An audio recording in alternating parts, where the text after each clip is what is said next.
दोस्तों कहानी शुरू होती है और हम देखते हैं लल्लू लालची नाम के एक आदमी को जो कि अभी अभी इस नए घर में शिफ्ट हुआ है। यहाँ पर हमें बताया जाता है कि हाल ही में ही लल्लू लालची का उसकी पत्नी के साथ डिवोर्स हुआ है, इसीलिए उसने ये नया घर खरीदा ताकि ये यहाँ पर रोज नई नई लड़कियां लाकर बजा सके। अब सामान शिफ्ट के लिए लल्लू लालची की मदद करने वहाँ पर उसकी बेटी कटी पतंग भी आती है। अब सामान रखने के दौरान लल्लू लालची को वहाँ पर एक कमरा दिखाई देता है जिसके दरवाजे के नीचे एक $100 का नोट पड़ा हुआ था। लल्लू लालची उसे तुरंत उठा लेता है और सोचने लगता है कि ये पैसे यहाँ पर कैसे आए, लेकिन उसे तो ये पैसे फ्री में मिले थे, इसलिए वो ज्यादा कुछ सोचे बिना उन पैसों को अपने पास रख लेता है। इसके बाद बाप बेटी मिलकर डिनर करते हैं, जिस दौरान बेटी कहती है कि पापा आपके पास तो इतने पैसे भी नहीं है, तो आप इस घर का गुजारा कैसे चलाओगे। इस पर लल्लू लालची उसे कहता है कि कुछ ही महीनों में उसका प्रमोशन होने वाला है, जिसके बाद उनके पैसों की सारी कमी दूर हो जाएगी। अब क्योंकि कटी पतंग का बॉयफ्रेंड उसके घर पर उसको घोड़ी बनाने आया हुआ था, इसलिए वो अपने बाप से कहती है कि पापा मुझे जरूरी काम है, इसलिए मुझे घर वापस जाना पड़ेगा। जिसके बाद वो अपने बाप को बाय बोलकर वहाँ से चली जाती है। फिर अगले दिन लल्लू लालची के घर पर दिल का दौरा नाम का एक बूढ़ा आदमी आता है, जिसको उसने अपने घर के बैकयार्ड को सही करने के लिए बुलाया था।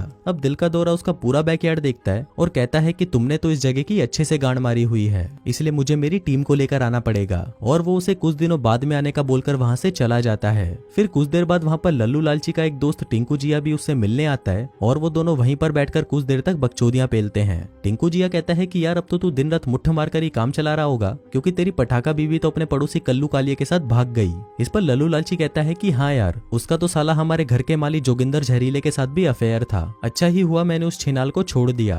अब कुछ देर ऐसे ही बकचोदी करने के बाद जब टिंकू जिया वहाँ से चला जाता है, तब लल्लू लालची एक फावड़ा उठाकर अपने बेसमेंट में जाता है और वहाँ पर खुदाई करना शुरू कर देता है। दरअसल लल्लू लालची को यहाँ पर एक टैंक बनाना था, लेकिन जैसे ही वो थोड़ा सा नीचे पहुँचता है, वहाँ पर उसे एक डिब्बा मिलता है जो कि बंद पड़ा था। फिर लल्लू लालची जैसे ही उस डिब्बे को खोलता है तो उसे वहाँ पर बहुत सारे पैसे मिलते हैं, लेकिन इसके साथ ही उसे वहाँ पर एक बूढ़े आदमी की लाश भी मिलती है, जिसको देखकर लल्लू लालची की फटकर 464 हो जाती है। लेकिन फिर वो उन पैसों के बारे में सोचता है कि बहन इतने पैसों में तो मैं दिन में 10 बार रशियंस को बजा सकता हूँ। जिसके बाद वो उन पैसों को इकट्ठा करके अपने घर के अंदर ले आता है। फिर जब वो उन नोटों को चेक करता है तो पाता है कि वो सभी के सभी नोट असली होते हैं। अब ये देखकर वो बहुत ज्यादा खुश होता है, लेकिन उसे इस बात का डर भी था कि पैसों के साथ साथ वहाँ पर एक लाश भी थी। अब अगर उसने ये बात पुलिस को बता दी तो पुलिस लाश के साथ साथ उसके पैसे भी ले जाएगी, इसलिए वो अपने आप को समझाने लगता है कि इतना पैसा तो तेरे खानदान ने भी कभी देखा नहीं होगा। जिसके बाद वो चुपचाप सोने चला जाता है। अब वो सोते हुए बढ़िया से रशियंस को बजाने के सपने देख रहा था कि तभी वहाँ पर अचानक उसे किसी के चलने की आवाज आती है,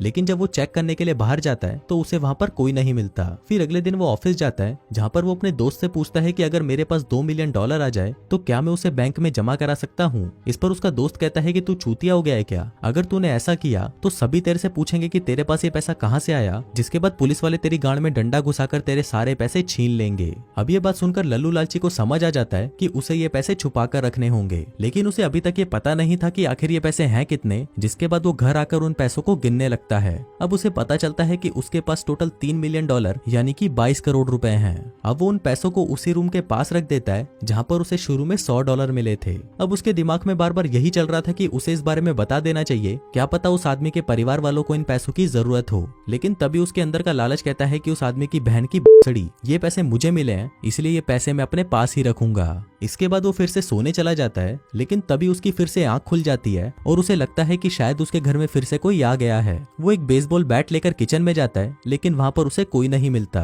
अब वो इस बात को इग्नोर कर देता है और बैठकर कॉफी पीने लगता है, पर तभी वहाँ पर एक बिल्ली आ जाती है, जिसको देखकर वो डर जाता है। दरअसल लल्लू लालची अब हर चीज से डरने लगा था। फिर सोने से पहले वो वापस अपने पैसों को चेक करता है और सभी लाइट्स बंद करके सोने जाने ही वाला होता है कि तभी वहाँ पर उसे वही बूढ़ा आदमी दिखाई देता है। अब ये देखकर लल्लू लालची की फट जाती है और वो भागते हुए अपने बैकयार्ड में जाता है। उसे लगता है कि शायद वो आदमी उस बक्से से बाहर आ गया है, लेकिन फिर चेक करने पर उसे वो आदमी वहीं पर मिलता है। फिर हम देखते हैं कि लल्लू लालची अब बार बार इसी चीज के बारे में सोचता जा रहा था, जिस वजह से उसका किसी भी काम में मन नहीं लगता और इसी के चलते उसका बॉस उसका प्रमोशन भी रोक देता है। फिर घर आते ही उसे वहाँ पर पैरों के निशान मिलते हैं, जिसको देखकर वो सोचता है कि उसके घर पर चोर घुस आया है। वो घबराकर जल्दी से अपने पैसों को चेक करने जाता है, पर पैसे तो वहीं पर ही सही सलामत पड़े हुए थे। अब वो इस सबसे बहुत ज्यादा परेशान परेशान हो चुका था, इसलिए वो अपनी बेटी कटी पतंग को फोन करता है और उसे मिलने के लिए बुलाता है। दरअसल वो कटी पतंग को भी उन पैसों के बारे में बताना चाहता था, लेकिन फिर वो सोचता है कि अगर इस पापा की परी ने किसी को भी इसके बारे में बता दिया तो इसके पापा के तो लोटे लग जाएंगे, इसलिए वो अपना फैसला बदल देता है और उसे कुछ नहीं बताता। फिर घर आकर वो वापस उन पैसों को चेक करता है कि वो अभी भी सही सलामत है या नहीं। इसके बाद ब्रश करने के दौरान उसे महसूस होता है कि शायद उसके बैकयार्ड में कोई घूम रहा है। वो जल्दी से एक चाकू उठाता है और बाहर जाकर देखने लगता है, लेकिन उसे वहाँ पर कोई नहीं मिलता। अब लल्लू लालची को लगता है कि शायद ये सब उन पैसों की वजह से हो रहा है, इसलिए वो ये फैसला करता है कि वो उन पैसों को वापस उसी बॉक्स में रख देगा। जिसके बाद वो उन पैसों को उठाकर वापस उसी बॉक्स में बंद करके उसे दफना देता है। लेकिन अब इसके बाद उसके दिमाग में उस रूम के बारे में ख्याल आने लगते हैं जहाँ पर उसे वो $100 मिले थे, और वो सोचने लगता है कि मुझे उस रूम को भी खोलकर देखना चाहिए। इसके बाद वो उस रूम को खोलने की बहुत कोशिश करता है, लेकिन खोल नहीं पाता। फिर वो बाहर उस आदमी की लाश के पास जाता है और उसे चेक करने पर वहाँ पर उसे एक पर्स और एक चाबी मिलती है जो कि उसी दरवाजे की थी। फिर उसी रात जब लल्लू लालची सो रहा था तभी उसे एक सपना आता है जिसमें एक बूढ़ा आदमी खुद उसकी गांड मारने उसके पास आ गया है। अब लल्लू लालची की सबसे बहुत ज्यादा फटी पड़ी थी, इसलिए वो डिसाइड करता है कि अब वो पूरे घर में कैमरे लगवा देगा ताकि वो ये देख सके कि उसके घर में कौन कौन आता है। जिसके बाद अगले दिन वो उन्हीं पैसों में से कुछ पैसे निकालकर दुकान से कैमरे खरीदने जाता है और फिर उन कैमरों को पूरे घर में लगा देता है। इसके बाद वो उस चाबी से उस दरवाजे को खोलता है जिसका रास्ता एक बेसमेंट में जाता था। वो नीचे जाता है और देखता है कि वहाँ पर कुछ चीजें प्लास्टिक के अंदर बंद पड़ी हुई हैं। फिर वो जैसे ही उन पर से मिट्टी हटाता है वो देखता है कि वहाँ पर किसी छोटे बच्चे की लाश होती है।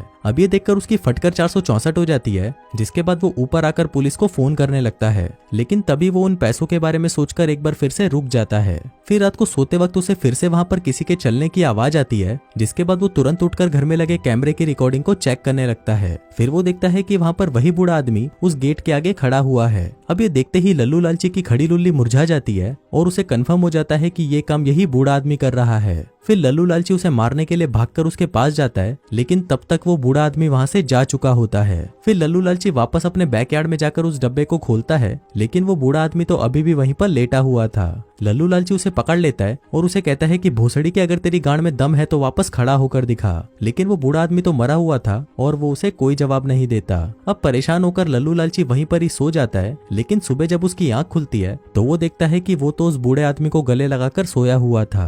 अब ये देखकर वो जल्दी से उसे बंद करता है और रेडी होकर अपने ऑफिस जाने लगता है, लेकिन तभी वो देखता है कि वो बूढ़ा आदमी उसे जाते हुए देख रहा है। तभी लल्लू लालची कार से बाहर आकर उसे गालियां देने लगता है, लेकिन वो बूढ़ा आदमी लल्लू लालची को अपने पास आता देख वापस उस बॉक्स में जाकर लेट जाता है। अब क्योंकि लल्लू लालची इससे बहुत ज्यादा परेशान हो चुका था, इसलिए वो एक चैन सो से उसके दोनों पैर काट देता है ताकि वो आदमी अब चल ना पाए। फिर जब वो ऑफिस पहुंचता है तो वो एकदम पागल हो चुका होता है। वो देखने में ऐसा लग रहा था कि उसने अपना मानसिक संतुलन खो दिया है। अब उसे ऐसे देखकर उसका बॉस उसे डांटने लगता है, लेकिन तभी लल्लू लालची उसे गंदी गंदी गालियां देता है, जिससे गुस्सा होकर उसका बॉस उसे काम से निकाल देता है। लेकिन अपने लल्लू लालची को उससे कोई फर्क नहीं पड़ता, क्योंकि उसके पास $3 मिलियन जो पड़े थे। फिर घर आकर वो देखता है कि वहाँ पर दिल का दौरा पहले से ही मौजूद होता है और उसने उस डिब्बे के अंदर पड़ी हुई लाश भी देख ली होती है। अब दिल का दौरा जल्दी से पुलिस को फोन करने की कोशिश करता है, लेकिन तभी लल्लू लालची एक हथौड़ा लेकर उससे दिल के दौरे को जान से मार डालता है। जिसके बाद वो उसकी बॉडी को एक प्लास्टिक में रैप करके उसे उसी बेसमेंट में डाल देता है।